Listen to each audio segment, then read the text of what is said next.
morning students. Today we will take up with a new chapter, that is chapter 2 called biological classification. So there were many attempts done in order to classify living organism. Earlier the attempts were made just based on how we are going to use them, whether we are using them for food, shelter or for clothing purpose. There was no scientific background. The first attempt was made by Aristotle. He just classified all plants under one group and all animals under another group under plants based on their morphological characteristics. He classified them into herb, shrubs and tree. And among animal, again he classified animals which is having the red blood and those which that did not have the red blood. So this was how he classified. All plants were classified based on their morphological characteristics. He classified them into herb, shrubs and tree, and animals those which had the red blood under one group and without that under another group. Later on, it was another scientist called Linnaeus. He was the one to give two kingdom classification. Two kingdom classification. Here also it is same that he divided into kingdom Plantae and it was kingdom Animaliae. That included all plants under Plantae and all animals were put under kingdom Animaliae. So this was a two kingdom classification, but this was not sufficient because there were many organisms which neither belongs to plant or animal. If you take fungi, see they look like a plant, but their mode of nutrition or their habitats, everything, they resemble the animal. So there was lot of confusion that some of them organisms, they neither behaved as a plant or animal. Then where to put those organisms? Under which kingdom? So then it was next attempt made by scientist Ernest Haeckel. He gave three kingdom classification.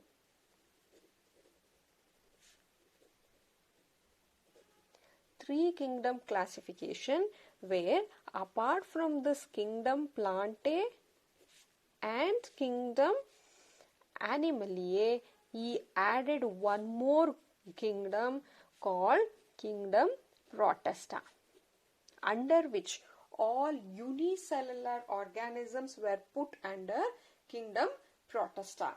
But still this was not sufficient. Where to put the fungi? So again it was the next scientist called Copeland. He gave four kingdom classification.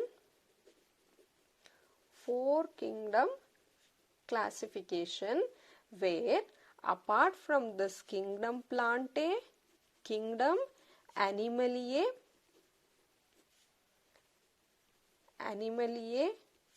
third one was kingdom Protista, he added one more kingdom called kingdom Monera, under which he added the prokaryotic organisms. Clear? And finally it is the R.H. Whittaker. This is important. R.H. Whittaker, in the year 1969, he proposed the five kingdom classification which has still been used. Five kingdom classification.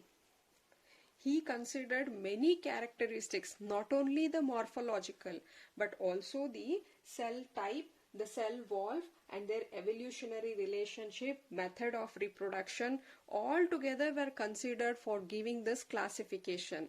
So it is R.H. Whittaker, this is important. R.H. Whittaker in the year 1969, he proposed 5 kingdom classification, and those 5 kingdom were, it is kingdom Plantae, kingdom Animaliae, kingdom Protista, kingdom Monera, and finally it is kingdom Mycota, where the fungi were added. So this has been extensively used. Even today we are following this method, even though there is a 6 kingdom classification where the Monera was again divided into Archaebacteria and Eubacteria. It was put under a separate kingdom, but however in a 5 kingdom classification only we study both the Archaebacteria and Eubacteria under this Monera. Therefore this will be very important, and there are certain characteristics for doing this. Whittaker considered many characteristics. I told you it was not just by looking them.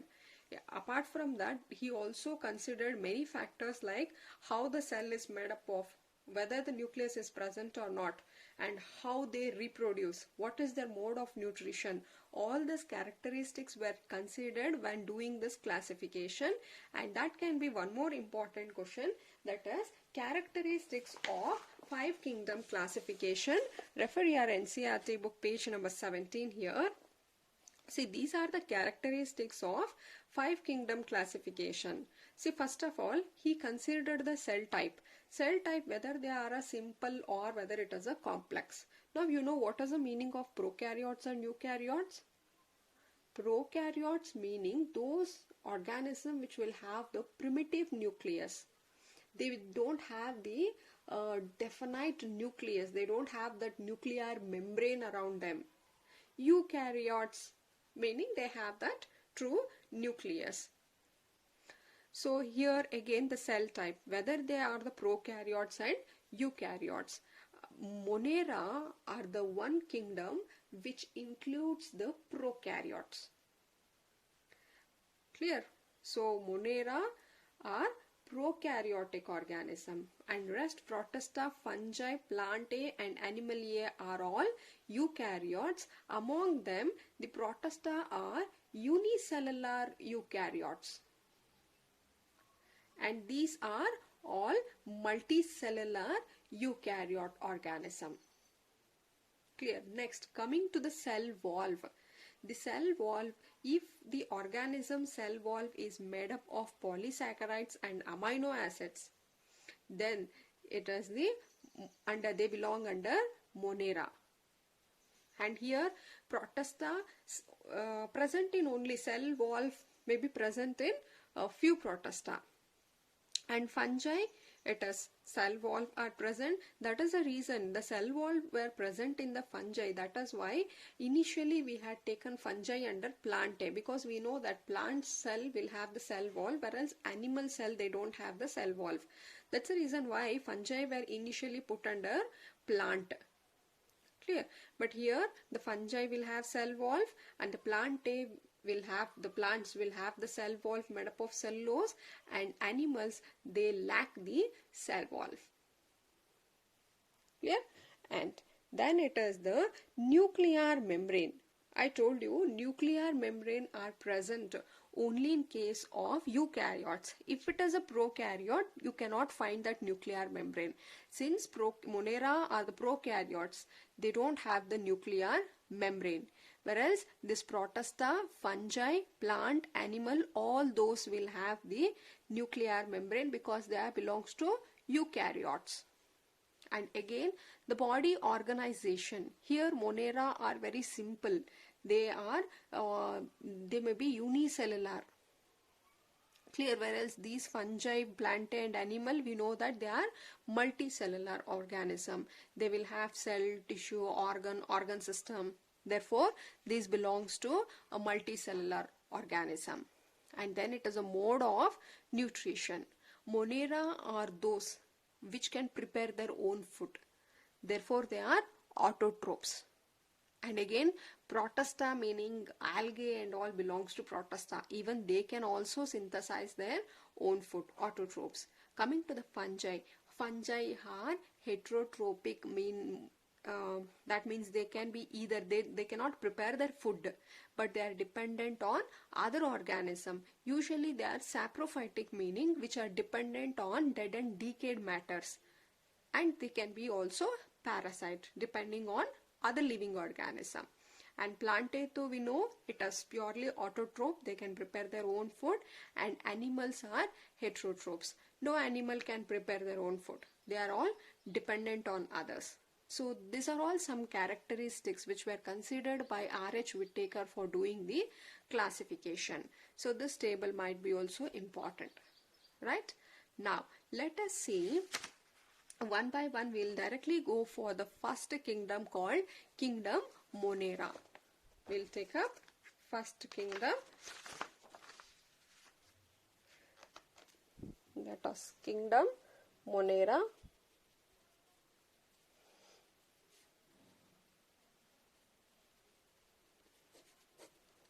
So Kingdom Monera. See, Monera, it includes the Protista. Here the only one member which are found in the Monera are bacteria. I mean to say, under this whole kingdom Monera, the only member is the bacteria. Is the sole members of the kingdom Monera, and we know that they are the most abundant microorganism. You can find this bacteria everywhere. It occurs almost in every places. You can see them in the soil, you can see them in extreme conditions also, like in case of desert, hot springs. See, they can even survive in the very hottest region, they can survive in very coldest region, in a salty region, hot spring, everywhere you can find this. So even many of them will live within the organism. Even inside the body of human, you can see millions of bacteria surviving. If you take out those bacteria and weigh, it might be around 2 to 3 kgs of bacteria you can find inside a human. So bacteria can survive in extreme condition, and that capability is because of their cell wall. There are gram positive, gram negative bacteria. So this will help them to establish themselves in an extreme condition as well. Now the bacteria are grouped under 4 categories based on their shape. So based on their shape, they are grouped. This is again important. 1. They are called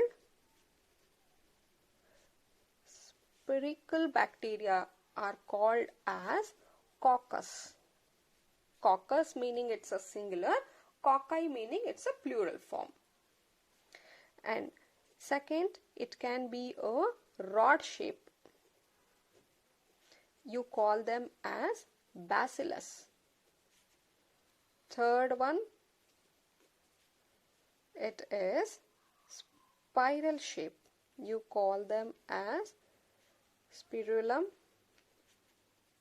And last one, it is comma shape. You call it as a Vibrium. Clear?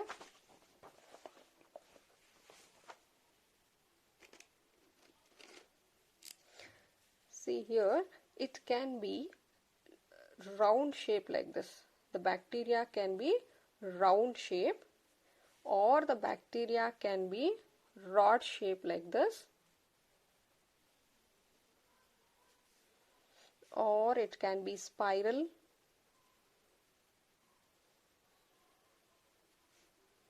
it can be spiral like this, or it can just be a comma. You can see here it's a comma shape. So these are 4 types of bacteria which are classified based on their shape. So we can give example here.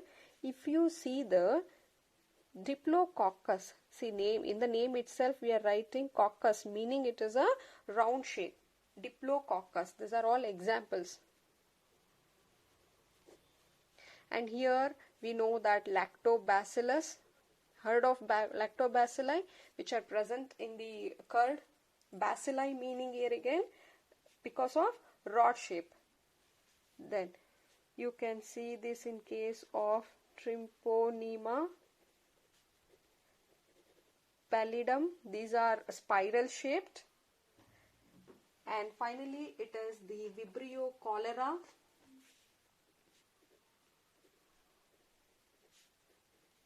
Vibrio cholera. These are comma shaped. So they can ask for 2 marks. So you need to write, if it is spherical, they are called as coccus. If it is a rod shape like this, we call it as bacillus. If it is a spiral shaped, we call it as spirillum. If it is a comma shaped, we call it as vibrium. Then the mode of nutrition here, bacteria can be both, they can be autotrophic as well as they can also be heterotrophic. Mode of nutrition. 1, they can be autotrophs. See what we mean by autotrophs.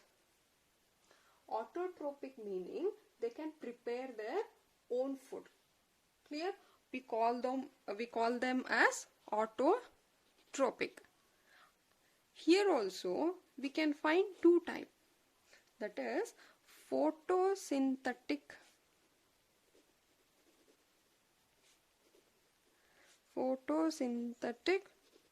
autotrophs and chemosynthetic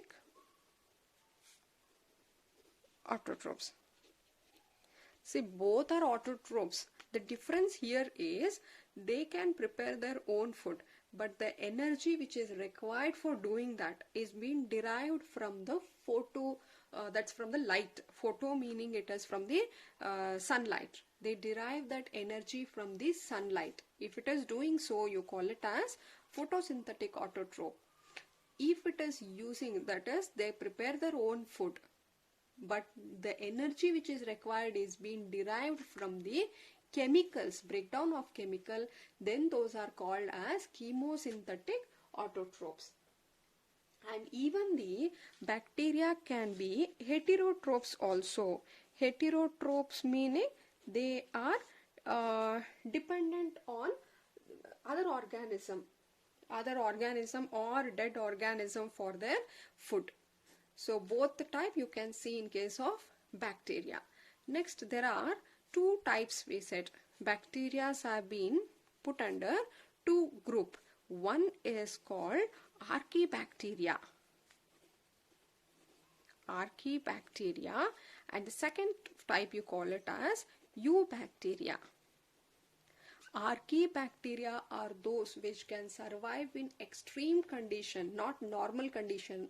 Those can survive in an extreme condition are called as Archaebacteria, and rest, the modern bacteria or the true bacteria, Eubacteria meaning the modern or the true bacteria are put under Eubacteria. Let us take up the Archaebacteria. I told that they can survive in, these can survive in harshy habitat.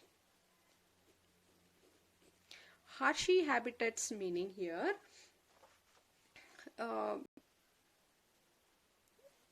is extreme condition means it can be a salty area. Salty area meaning where you can find high salinity. Salt content is very more, because we know that if the salt content is very higher, organisms cannot survive there. Normal organism or cell cannot survive. Right, but these bacteria, they can survive in such high salty condition. So those are called as halophilus. See, philic meaning it as a love. So what they love is a salty condition. You call them as a halophiles. Right, and bacteria which can survive in hot spring, you call them as a thermoacidophiles. See, they can bear extreme temperature, they can bear extreme acidic condition. You call them as thermo meaning temperature, acidic, both. temperature as well as acidic content they can bear or tolerate. Those are called as thermoacidophiles. And those which can survive in marshy area, marshy meaning wet area, you call them as the methanogens. See, where these methanogens are present, meaning methanogens are usually present in the guts of ruminant animals. Ruminant is a order, ruminant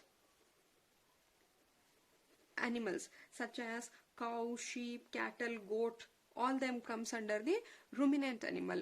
Gut meaning, you know, it's a part of the stomach. Clear?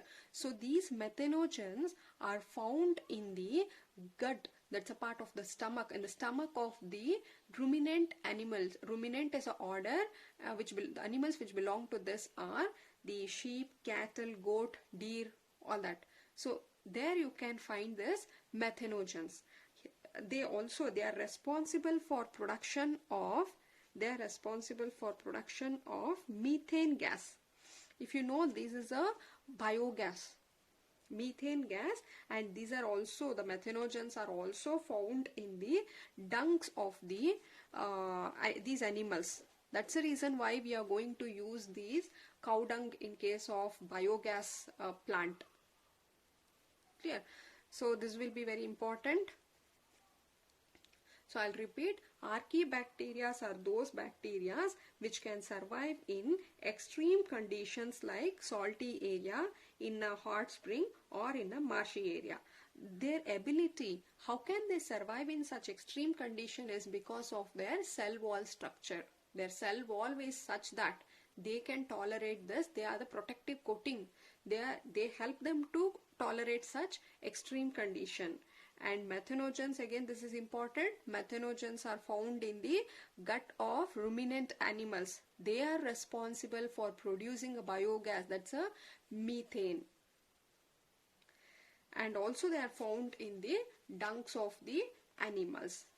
Next is, we'll take up the eubacteria.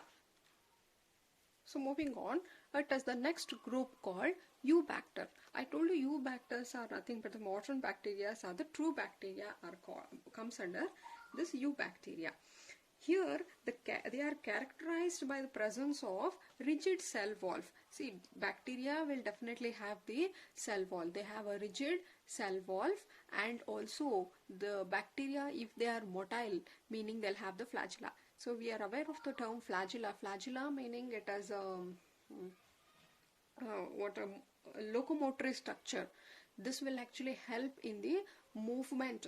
If bacteria is motile, you can find both motile bacteria whereas non-motile bacteria. If they have this motility, that is because of the flagella or the cilia which is present in them. Clear? And then one more type of bacteria here are called cyanobacteria. So these are commonly called as blue-green algae. They have the chlorophyll A pigments which are seen in case of plants. We know chlorophyll, these are there to trap the sunlight. So similar pigments are also found in this cyanobacteria, and they are photosynthetically autotroph. As I told you, they can prepare their own food, but they use sunlight as a source of energy. That time you call it as a photosynthetic autotroph. And they are unicellular organism, meaning it is having a single cell, but they can be colonial or filamentous. See, they might be unicellular, but they are not isolated. They're usually found in the colonies, that is in a group, or they can form a filamentous like this. So many of them join together to form a filamentous. They are found in the fresh water, or they can be the terrestrial algae.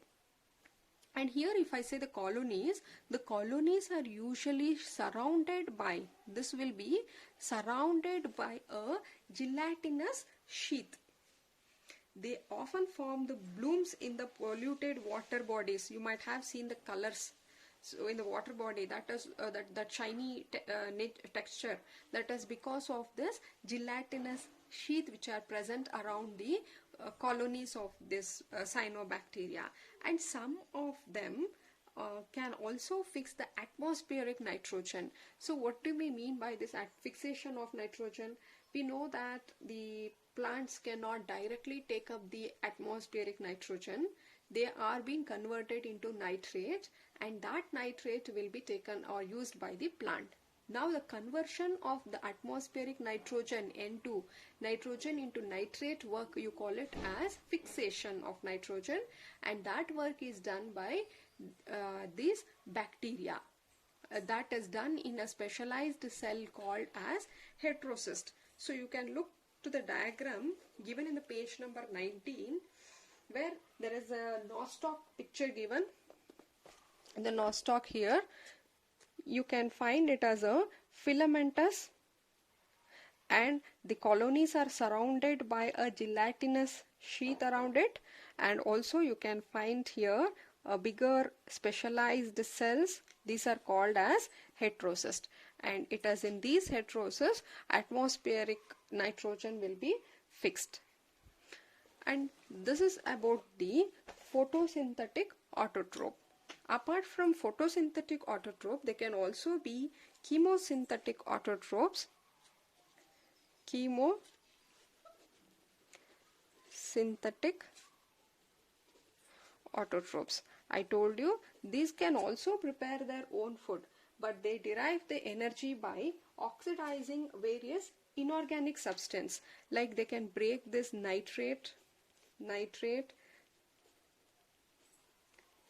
ammonia, all this are being oxidized, and whatever energy we get from oxidizing this, those energy are stored in form of ATP, and this will be used for preparing their food, and this mainly help in recycling the nutrition. This is one. So after photosynthetic autotroph, chemosynthetic autotroph, the third type is called heterotrophic bacteria. So heterotrophic bacteria. So heterotrophic bacteria are most abundant in nature. In majority they are important decomposers. Decomposers meaning which will degrade the organic material. And there are both useful and harmful from the bacteria. Some of the useful natures of the bacteria are, you might know how milk is converted into curd. That is because of the lactobacillus bacteria, right? So that is one use what we are getting, and when we use them for the production of antibiotics, then atmosphere, I told you, fixation of nitrogen is done by the bacteria, and they are also used in the sewage treatment. And again they can be used in the biogas production. Bacteria can be used as pesticides, they are used as biofertilizers. So this will be your assignment. I want you to write what are the advantage of bacteria. See, bacteria, they are helpful and also they can be harmful also. So what are the harmful? Like, say, bacteria causes they cause diseases in case of plants and animal. They spoil the food. So I want you to write down both the advantage and disadvantage of bacteria, and this will be your assignment for today, and we'll discuss this in the next class. So apart from this, there is a last type of bacteria which are called as mycoplasma. Mycoplasma, or you can call it as PPLO, that is Pleuropneumonia like organism. These are the smallest bacteria because they completely lack a cell wall. So till now in all this we have seen the cell wall are present, whether it is Archaebacteria or Eubacteria. Cell wall was present. So these mycoplasm are those bacteria, organisms which completely lack the cell wall. Therefore definitely they are smaller compared to the other bacteria. they are the smallest living cell known. They are the smallest living cell, and also they can survive without oxygen. This can be they causes disease in plants and animals. Clear? It is 5 kingdom classification given by R.H. Whitaker. Out of 5 kingdom, we have taken first kingdom called Kingdom Monera. Under Monera, it is the only one member which is there in the Monera are the bacteria. Clear? So now bacteria are classified based on their shape into 4 groups, and their mode of nutrition. Bacteria can be autotrophic or they can be heterotrophic. And again, bacteria are grouped under Archaebacteria, Eubacteria. Archae meaning which live in extreme conditions are called Archaebacteria, and the true bacteria are called Eubacteria. Under Eubacteria, we have studied Cyanobacteria and the Mycoplasm. Right? Yes. This much for today. In the next video, we'll continue with the kingdom Protista. At the same, I want you to write both the advantage and disadvantage of bacteria to the human welfare. Yes, thank you.